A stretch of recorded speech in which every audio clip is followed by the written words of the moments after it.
বিশ্বকবি রবীন্দ্রনাথ ঠাকুরের ১৬৪তম জন্মদিবস পালন করল ইংরেজবাজার পৌরসভা এবং মালদা শিল্পী সংসদ।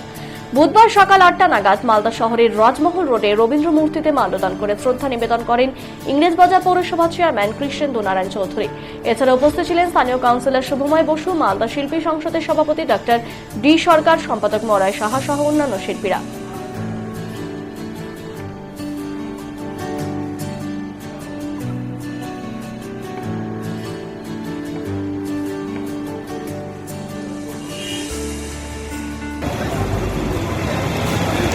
আজকে 25শে বৈশাখ কবিগুরুর জন্মদিন।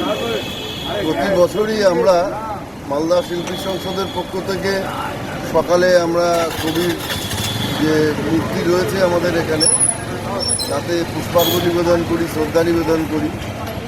এখানে রবীন্দ্র অনুষ্ঠানও আমরা এখানে করে থাকি সকালে, এবং সন্ধ্যেবেলা তো অনুষ্ঠান থাকেই। এবারে আমরা একটু প্রাকৃতিক দুর্যোগ এবং নির্বাচন চলার জন্য যে কিছু বিধিনিষেধ থাকায় আমরা সকালের অনুষ্ঠানটা সেই অর্থে খুব বড় না করে শুধুমাত্র কবিকে মাল্যদান, শ্রদ্ধা নিবেদন এবং সমবেত গানের মাধ্যমে আজকে শ্রদ্ধা জানাবো।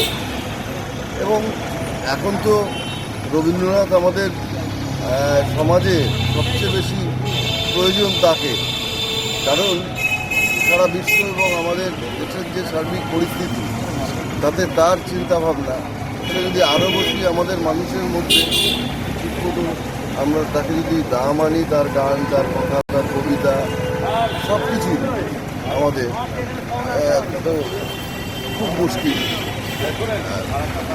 এখনও রবীন্দ্রনাথ প্রাসঙ্গিক আমাদের জীবনে। আমাদের